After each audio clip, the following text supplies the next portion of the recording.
सेवा परिषद दिल्ली के पूर्व महासचिव सार्जेंट राजेंद्र सिंह के नेतृत्व में पूर्व सैनिकों ने Vedic Sanskrit agriculture senior secondary school Khedagarhi Delhi 1,10,088 के छात्रों को आज के भारत पाक के बीच संभावित युद्ध होने की स्थिति में छात्रों एवं आम नागरिक की भूमिका कैसी रहनी चाहिए के बारे में विस्तार से बताया। प्रोग्राम की अध्यक्षता स्कूल के वाइस प्रिंसिपल डा. Zero नरेश शर्मा जी ने की। प्रोग्राम की शुरुआत पहलगाम में आतंकवादियों द्वारा मारे गए 26 नागरिकों को श्रद्धांजलि देकर की गई। मुख्य वक्ता सार्जेंट राजेंद्र सिंह ने बताया कि सैनिक को राष्ट्र सेवा में सदैव समर्पित रहते हुए अपने सर्वोच्च बलिदान देने से कभी नहीं घबराते। अभी ऑपरेशन सिंदूर मिशन को भारतीय सेनाओं ने बड़ी कुशलता व निर्भीकता के साथ अंजाम देकर अपने 26 नागरिकों की हत्या का बदला पाकिस्तान के द्वारा पोषित आतंकवादियों के 9 ठिकानों को पूरी तरह ध्वस्त कर 120 आतंकवादियों को केवल 25 मिनट में उनके खुदा के पास पहुंचा दिया। ऐसी स्थिति में भारत पाक के बीच में बहुत ही तनावपूर्ण स्थिति बनी हुई है और पूरे युद्ध की संभावना बनी हुई है। इसी को मद्देनजर रखते हुए सार्जेंट राजेंद्र सिंह ने छात्रों को निम्न बातें ध्यान में रखने को कहा। सैनिकों के मनोबल बढ़ाने के लिए छात्रों को अपने मित्रों, अभिभावकों व आत्मीयजनों के साथ मिलकर सर्वप्रथम सैनिकों को उनकी सेवाओं के लिए धन्यवाद करते हुए प्रशंसा करनी चाहिए। युद्ध के दौरान सैनिकों के लिए भारत के वीर स्वैच्छिक मिलिट्री संगठनों के माध्यम से वित्तीय सहायता, भोजन व आश्रय का प्रबंध करना, ब्लड डोनेशन, सैनिकों के परिवारों के साथ समय समय पर संपर्क कर उनकी समस्याओं को सुलझाने के प्रयास, सैनिकों के परिवारों को उनके नुकसान और शोक में मदद व संसाधन प्रदान करना, घायल सैनिकों की चिकित्सा हेतु प्रबंधन में वित्तीय सहायता, केयर पैकेज भेजकर सहायता करनी चाहिए। युद्ध के बाद सैनिकों के पुनर्वास में मदद करनी चाहिए। उन्होंने आगे बताया कि छात्र व आम नागरिक एक सजग प्रहरी का कार्य करते हुए देश के अंदर जो असामाजिक तत्व देश की संपत्ति चाहे सड़क, रेल, बिजली, कारखाने व अन्य संपत्ति को किसी भी रूप में नुकसान करते हैं और आर्थिक व्यवस्था को कमजोर करते हैं, उनके बारे पुलिस को सूचित कर देश सेवा का काम कर सकते हैं। उन्होंने आगे बताया कि व्यक्तिगत रूप से छात्रों को हवाई हमला होने की स्थिति में रात में पूरी तरह से ब्लैकआउट रखें, अपना कैश व ज्वेलरी को सुरक्षित स्थान पर रखें, परिवार को साथ रखते हुए बुजुर्गों की दवाइयां, लंबे समय तक चलने वाले अधिक कार्बोहाइड्रेट युक्त भोजन व पानी साथ में रखना, खुले में बीड़ी, सिगरेट, आग या लाइट न जलाकर अंधेरे में ही शांतिपूर्वक ही रहे जब तक ऑल क्लियर का संकेत न मिले। उन्होंने बताया कि जो युद्ध के दौरान भी सैनिक बनना चाहते हैं वे सिविल डिफेंस के माध्यम से टेरिटोरियल आर्मी में शामिल हो सकते हैं। उन्होंने बताया कि अब हमारे सैनिकों को माननीय प्रधानमंत्री जी के द्वारा दुश्मनों के खिलाफ कोई भी कार्रवाई करने लिए खुली छूट दे दी गई है और भारत अपने शत्रुओं का मुंह तोड़ जवाब देने में सदैव तत्पर व सक्षम है। उन्होंने कहा कि यदि अब की बार पाकिस्तान के साथ युद्ध हुआ तो हमारा कश्मीर तो होगा लेकिन पाकिस्तान नहीं होगा। सूबेदार बलवान सिंह मान सेना मेडल ने अपने कारगिल युद्ध के दौरान अनुभव साझा करते हुए कहा कि सैनिक बनना बहुत ही कठिन होता है और जज्बातों को पिघलाकर शरीर को फौलाद बनाना पड़ता है। उन्होंने भी कहा कि हमें अपने देश के भीतर नापाक इरादों वाले लोगों से सदैव सावधान रहना है। स्कूल के प्रिंसिपल डा. नरेश शर्मा जी पूर्व सैनिकों की टीम का धन्यवाद करते हुए कहा कि उन्हें बहुत खुशी हुई कि सार्जेंट राजेंद्र सिंह, जो कि उन्हीं के स्कूल के छात्र रहे हैं, ने अपनी टीम के साथ छात्रों का मार्गदर्शन दूसरी बार एक बार पहले दिसंबर 2023 में बहुत अच्छे ढंग से किया और आशा की कि ऐसे प्रोग्राम बार बार उनके स्कूल व अन्य स्कूलों में आयोजित किए जाएं, जिससे छात्रों में देशभक्ति की भावना में तेजी आए। और आगे कहा कि हमारे छात्रों व अध्यापकों में भी देशभक्ति की भावना में काफी जोश आया है। सार्जेंट राजेंद्र सिंह ने छात्रों के प्रश्नों का उत्तर देकर उन्हें संतुष्ट किया। इस टीम में सार्जेंट राजेंद्र सिंह, हवलदार अजय कुमार मान, हवलदार सतीश मान, सूबेदार बलवान मान, सेना मेडल, वरिष्ठ समाज सेवी Satbir Rana, talent of India news के संपादक रोहताश योगी व ड्रीम सोशल वेलफेयर एनजीओ की राष्ट्रीय अध्यक्ष सुश्री संगीता राजकुमार योगी जी ने अपनी गरिमामयी उपस्थिति से प्रोग्राम को शोभा बढ़ाई। स्कूल के करीब 400 छात्र व शिक्षकाओं ने कार्यक्रम को सफल बनाने में अपना सर्वश्रेष्ठ योगदान दिया। सर परिचय दीजिए। मैं डॉक्टर राम नरेश जी स्कूल में प्रिंसिपल हूँ। जी, क्या कुछ कार्यक्रम था सर आज? आज हमारे राजेंद्र सिंह जी और उनकी टीम ने हमारे बड़े अच्छे अपना कीमती समय दिया, उनके लिए उनका बहुत बहुत धन्यवाद। उन्होंने बताया कि कैसे युद्ध के समय कैसे बचा जा सकता है युद्ध से, अपने आप को कैसे बचा सकते हैं, पड़ोसियों को कैसे बचा सकते हैं, अपने गांव में परिवार को सबको कैसे उससे बचाया जा सकता है, उसके बारे में उन्होंने बड़ी बहुमूल्य बातें बताई। उसके लिए उनका बहुत बहुत धन्यवाद। और मैं आशा करूँगा कि राजेंद्र जी पहले भी वैसे आ चुके हैं यहाँ, लेकिन मैं चाहूँगा कि हर साल ही एक बार आएँ, बच्चों को मोटिवेट करें। उन्होंने बच्चों में देख रहा था कि बच्चों में टीचर ने जोश भर दिया उन्होंने, मतलब देशभक्ति के लिए, अपने देश के लिए। काफ़ी बच्चों ने कहा हम भी, मतलब उनके जोश से बच्चों में था जोश है, बोले हम भी सेना में भर्ती होना चाहते हैं। तो बड़ा अच्छा लगा, बहुत बढ़िया बातें बताई, जीवन में काम आने वाली बातें बताई सभी को, टीचर्स को, बच्चों को बहुत अच्छा लगा।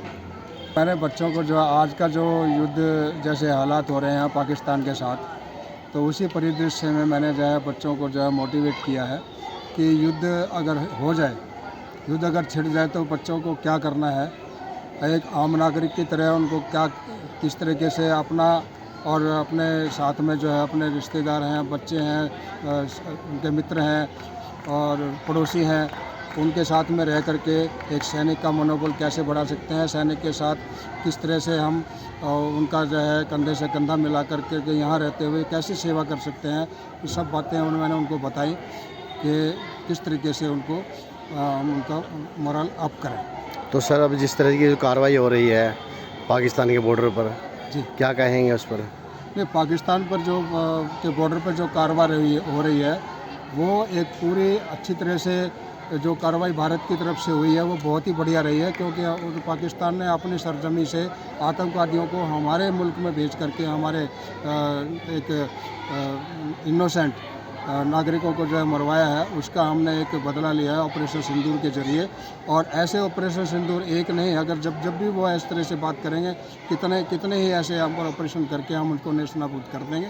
सर 71 के बाद आपने बहुत से युद्ध देखे हैं, और अब जिस तरह का जो कायराना हरकत की गई है, धर्म पूछकर जो लोगों को मारा गया है, और उसके बाद प्रधानमंत्री जो मोदी जी हैं उन्होंने जिस तरह की कार्रवाई की है, क्या कहेंगे उस समय के दौर में, राज के दौर में? नहीं, उन्होंने तो हमारा धर्म पूछ करके हमने बेचारे निहत्तों को जो है जो मार दिया। हमने तो अपना धर्म पूछ कर धर्म उनको बता दिया ना कि हम क्या हैं।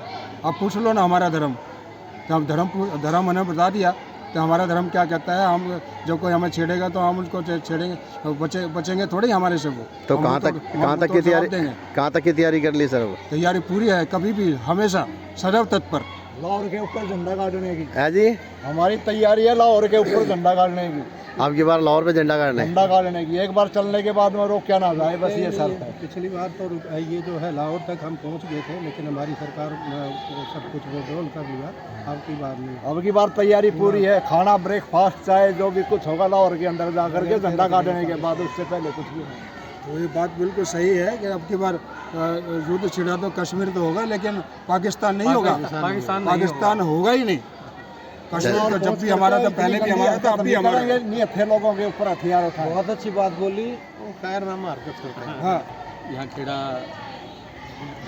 गढ़ी स्कूल में बड़ा कार्यक्रम अच्छा रहा है, जो बच्चों को मोटिवेट किया गया हमारे पूरे सैनिक अधिकारियों के द्वारा, और मुझे भी इसमें पहुँचने का मौका मिला। तो बहुत ही अच्छी जानकारी यहाँ दी गई हैं, और हम तो बस यही संदेश देना चाहेंगे अपने बच्चों को कि समाज के लिए और देश के लिए हमेशा तैयार रहें, और शिक्षा अच्छी ग्रहण करें, अपने गुरुजनों का आदर करें, अपने बड़ों का आदर करें, और समाज सेवा के लिए हमेशा तैयार रहें। जय हिंद, जय भारत। नमस्कार दोस्तों, मैं टैलेंट में रोहतास सिंह योगी। आज हम मौजूद हैं खेड़ा गढ़ी के अंदर, और आज खेड़ा गढ़ी के अंदर जो स्कूल है उसके अंदर जो पूरे जो सैनिक हैं वो सभी आए थे, और जो यहाँ पर जो बच्चे हैं उन बच्चों को बताया गया कि अब इस समय युद्ध का जो दौर चला हुआ है, और ऐसे में अगर युद्ध छिड़ जाता है तो हमें कैसे अपनी रक्षा करनी है और कैसे अपने परिवार की रक्षा करनी है। इस तरह की जानकारी देने के लिए हमारे पूर्व सैनिक जो है आए, और बच्चों के अंदर जो जोश भरा, और उसके साथ साथ शिक्षकों के अंदर भी एक जोश आ गया कि उनके अंदर भी एक ऐसा लगा कि जैसे वो भी जो है फौजियों के साथ मिलकर अगर पाकिस्तान के लाहौर पर जाकर झंडा फहराए। और जैसे हमारे पूर्व सैनिक हैं उन्होंने कहा कि पिछली बार तो रह गया था, लेकिन अब की बार लाहौर ही नहीं बलूचिस्तान तक को जो है हिंदुस्तान के अंदर मिला लेंगे। तो बने रहिए टैलेंट अपने के साथ। इस तरह की और भी कई कार्रवाई होती है तो हम दिखाएंगे आपको। और इसके साथ में हमारी एक बात और कहें, कहीं भी आपको सैनिक नज़र आते हैं तो आप उनका मान सम्मान कीजिए, क्योंकि वो सैनिक अपना सब कुछ छोड़कर वो हमारे लिए बॉर्डर पर लड़ रहे हैं। जय हिंद, जय भारत। मैं ये कहना चाहूँगा, एक जैसे हमारे ये महानुभाव जी भूतपूर्व सैनिक हमारे स्कूल में आए खेड़ा गढ़ी में, और इन्होंने बहुत अच्छा मार्गदर्शन किया और जो जज्बा था वो हमारा सभी टीचर्स का और भी 100 गुना जज्बा हो गया और अगर हमारी ज़रूरत पड़ेगी पूरा स्टाफ हम बॉर्डर पे जाएंगे लड़ने। जय हो जय हो। जी सर, आप क्या कहेंगे? मैं यही कहूँगा कि जो आप लोग आए और आपने बच्चों को मोटिवेट किया, बच्चों को बताया देश के बारे में, जुनून जोश, हम सबका आपके साथ हैं और हम देश के साथ हैं। जी, मैं कला अध्यापक राजेंद्र कुमार, जो राजेंद्र जी हमारे पास आए जो वायुसेना से हैं, उन्होंने बच्चों में जोश भर दिया, बहुत ही अच्छी जानकारी दी और हमें भी ऐसा लगता है कि हम भी किसी न किसी तरीके से तो देश की सेवा कर ही रहे हैं। छोटे बच्चों को पढ़ा के सैनिक बनाएंगे, कुछ डॉक्टर इंजीनियर बनाएंगे, तो बच्चे तरक्की करें, बच्चों को अच्छी जानकारी दें। आपने भी जोश भर दिया और हम भी देश के लिए कुछ करना ही चाह रहे हैं और करेंगे, लगातार करते रहेंगे। हमारे प्रिंसिपल सर ने भी बच्चों में कल भी जो है हमने मॉक ड्रिल के जरिए बच्चों को सुरक्षा, परिवार की, घायलों की, सबकी सुरक्षा की जानकारी दी। बहुत ही अच्छा लगा। आप लोग आए, आप सबका धन्यवाद। जी सर, थैंक यू। नमस्कार सर, जैसा कि आप लोग सभी यहाँ हमारे स्कूल प्रांगण में पहुँचे और बच्चों और टीचर्स को अपने अनुभव के माध्यम से न केवल सेना के बारे में बताया, साथ के साथ आम जनता की सुरक्षा के लिए हम लोग भी यहाँ रहकर भी किस प्रकार कार्रवाई कर सकते हैं, उसके लिए भी हमें जानकारी दी। इसी के साथ मैं यही कहूँगा, जय भारत, जय हिंदुस्तान। हमारे जितने भी वरिष्ठ छात्र हमारे स्कूल में आए, इन सबका बहुत बहुत धन्यवाद कि इन्होंने न केवल देश का बल्कि हमारे स्कूल का नाम भी रोशन किया और देश के लिए इतनी उपलब्धियां प्राप्त की। और आज सही समय पर यही सभी भूतपूर्व सैनिक आकर विद्यार्थियों को सही समय पर बहुत अच्छी जानकारियाँ दी। सभी बच्चों में और अध्यापकों में इसके लिए पूरी तरह से जोश था और सभी कुछ ना कुछ देश के लिए करना चाहते हैं। और सबसे बड़ी बात है कि अब पाकिस्तान को छोड़ा नहीं जाएगा जिस तरह की वो हरकतें करते हैं। बाकी युद्ध किसी चीज़ का विकल्प नहीं है, लेकिन ये जो जितना भी भारत ने स्ट्राइक की है तो ये उनके आत्मसम्मान पर और आतंकवाद की जो उनका जोश था उसके ऊपर बहुत बड़ा आघात हमने पहुंचाया है। सर, जड़ी बूटियों के अंदर खरपतवार उग जाए तो उसको उखाड़ के फेंकना जरूरी होता है। चाहिए। तो ये जो वहाँ गहरी चोट की है तो इसके लिए सभी सैनिकों का बहुत बहुत धन्यवाद। और हम जितना भी तय दिल से अपने बच्चों, अपनी शिक्षा के द्वारा जो भी मोटिवेशन दे सके आगे भी इसी तरह से देते रहेंगे। और सभी वरिष्ठ हमारे जो स्कूल के छात्र रहे हैं, हमें भी बड़ा गौरव महसूस होता है कि हम ऐसे विद्यालय में पढ़ा रहे हैं जहाँ से ऐसी महान विभूतियाँ इतने बड़ों पदों पर पहुँची और देश को इतना बड़ा गौरव महसूस कराने के लिए